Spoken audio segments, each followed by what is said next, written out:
नमस्कार दोस्तों, हमारे YouTube चैनल में आपका एक बार फिर से स्वागत है। दोस्तों, आज की वीडियो में हम KVS, PGT एंड TGT का इतिहास का प्रीवियस ईयर क्वेश्चन पेपर लेकर आए हैं, जिनमें से ज़्यादातर क्वेश्चन एग्जाम में पूछे जाते हैं और पूछे भी जा चुके हैं।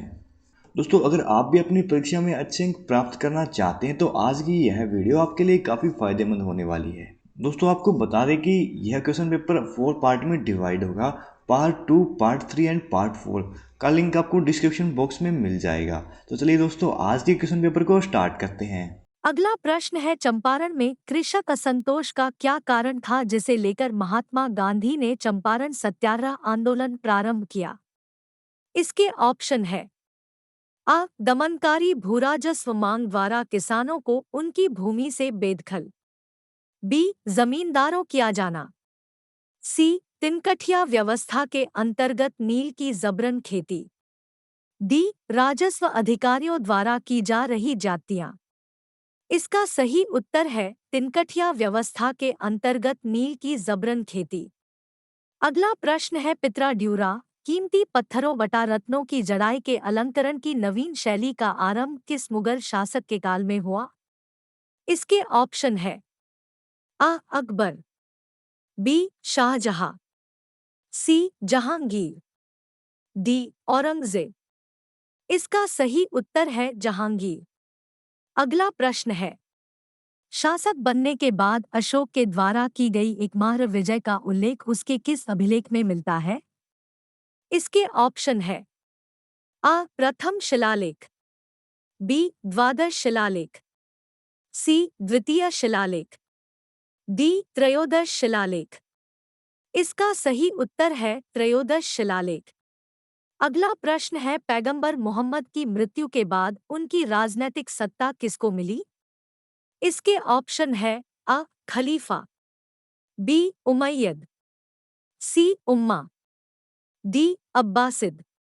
इसका सही उत्तर है उम्मा। अगला प्रश्न है, भद्रबाहु कौन थे? इसके ऑप्शन है: आ बौद्ध भिक्षु, बी शैव सन्यासी, सी जैन मुनि, डी तांत्रिक पुरोहित। इसका सही उत्तर है जैन मुनि। अगला प्रश्न है, 1947 में भारत एवं पाकिस्तान की अंतर्राष्ट्रीय सीमाओं को निश्चित करने के लिए दो सीमा कमिश्नरों का प्रमुख निम्नलिखित में से कौन था? इसके ऑप्शन है: A P Moon, B A V Alexander, C Cyril Radcliffe, D John Forbes. इसका सही उत्तर है सिरिल रैडक्लिफ। अगला प्रश्न है 62, निम्नलिखित किस रचना से पता चलता है कि बुद्ध और महावीर समकालिक थे? इसके ऑप्शन है: आ आचारांग सूत्र, सी कल्प सूत्र, बी महावस्तु, डी विनय पिटक। इसका सही उत्तर है विनय पिटक। अगला प्रश्न है, वस्त्रकार किसका मंत्री था? इसके ऑप्शन है: आ अजातशत्रु, बी धनानंद, सी महापद्मनंद, डी चंद्रगुप्त मौर्य। इसका सही उत्तर है अजातशत्रु। अगला प्रश्न है, निम्नलिखित में से किस किस के मध्य अलीनगर की संधि के हस्ताक्षर हुए? इसके ऑप्शन है: आ बंगाल नवाब सिराजुद्दौला एवं अंग्रेज ईस्ट इंडिया कंपनी के मध्य, बी मराठा पेशवा तथा अंग्रेजों के मध्य, सी बंगाल नवाब मीर कासिम तथा British east India company, D Mahadji Scindia एवं अंग्रेजों के मध्य। इसका सही उत्तर है बंगाल नवाब सिराजुद्दौला एवं अंग्रेज ईस्ट इंडिया कंपनी के मध्य। अगला प्रश्न है, किस तमिल ग्रंथ में पतिव्रता पत्नी की उपासना का गुणगान किया गया है? इसके ऑप्शन है: आ कुंडलकेशी, सी नटृण्य, बी पट्टुपात्तु, डी शिलप्पदिकारम। इसका सही उत्तर है शिलप्पदिकारम। अगला प्रश्न है, निम्नलिखित में से किसने इंस्टीट्यूट्स ऑफ क्रिश्चियन रिलीजन नाम की पुस्तक लिखी थी? इसके ऑप्शन है: A John Calvin, C Martin Luther, B F Petrarch, D Edmund Spenser. इसका सही उत्तर है जॉन काल्विन। अगला प्रश्न है 16वीं से 18वीं शताब्दियों में प्रचलित वाणिज्यवाद निम्नलिखित में से किस नीति का विरोधी था? इसके ऑप्शन है आयातों को प्रोत्साहित करना, बी बहुमूल्य सोना तथा अन्य धातुओं का संचय, सी समुद्र पार व्यापारियों को संरक्षण प्रदान करना, डी व्यवसायियों को संरक्षणात्मक चुंगी उपलब्ध करवाना। इसका सही उत्तर है आयातों को प्रोत्साहित करना।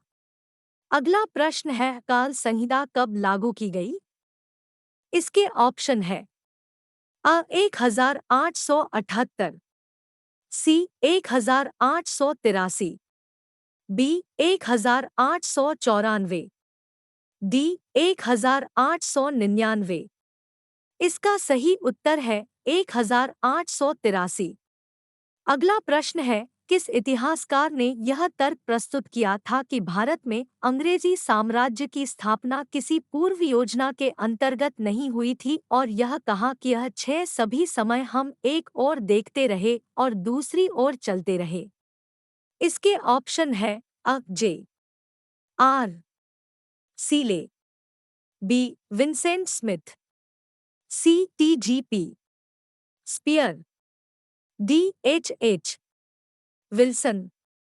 इसका सही उत्तर है जे आर सीले। अगला प्रश्न है निम्नलिखित में से कौन सी एक 19वीं शताब्दी के सांस्कृतिक आंदोलन, जिसे पुनर्जागरण कहा जाता है, की विशेषता नहीं थी?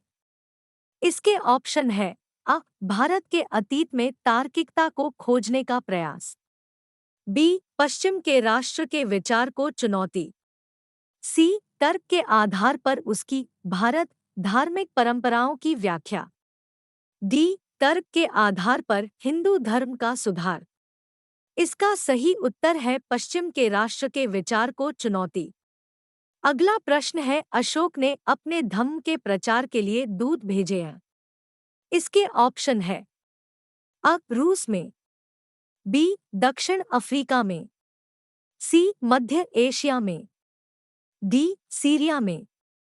इसका सही उत्तर है सीरिया में। अगला प्रश्न है प्रथम छापा खाना किसके द्वारा स्थापित किया गया? इसके ऑप्शन है थॉमस मोर, बी गुटनबर्ग, सी इरस्मस, डी इग्नेशियस लोयोला। इसका सही उत्तर है गुटनबर्ग। अगला प्रश्न है भारत में अंग्रेजों के विरुद्ध फ्रांसीसियों की पराजय का निम्नलिखित में से कौन सा प्रमुख कारक था? इसके ऑप्शन है कर्नाटक के नवाब द्वारा विश्वासघात, बी दिल्ली सुल्तान से सहायता में कमी, सी ब्रिटिश उच्च युद्ध कौशल, डी फ्रांसीसी ईस्ट इंडिया कंपनी सरकार द्वारा नियंत्रित थी और भारत में उनकी स्थिति को नुकसान पहुंचा जबकि ब्रिटिश ईस्ट इंडिया कंपनी निजी हाथों में थी। इसका सही उत्तर है फ्रांसीसी ईस्ट इंडिया कंपनी सरकार द्वारा नियंत्रित थी और भारत में उनकी स्थिति को नुकसान पहुंचा जबकि ब्रिटिश ईस्ट इंडिया कंपनी निजी हाथों में थी। अगला प्रश्न है मुगल अमीरों में भारतीय मुसलमानों के वर्ग को किस नाम से जाना जाता था?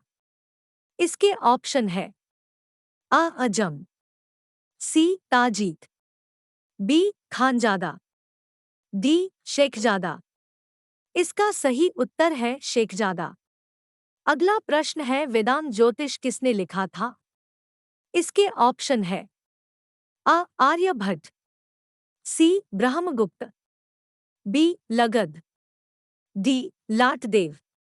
इसका सही उत्तर है लगध। दोस्तों आज की वीडियो में इतना ही, मिलते हैं नेक्स्ट वीडियो में। अगर आपको वीडियो पसंद आई तो वीडियो अपने दोस्तों के साथ शेयर करें ताकि उन्हें भी इसका फ़ायदा मिल सके। और दोस्तों इस वीडियो को लेकर आपके मन में कोई भी सवाल या फिर सुझाव है तो आप हमें कमेंट बॉक्स में बता सकते हैं और चैनल को सब्सक्राइब करना न भूलें। धन्यवाद।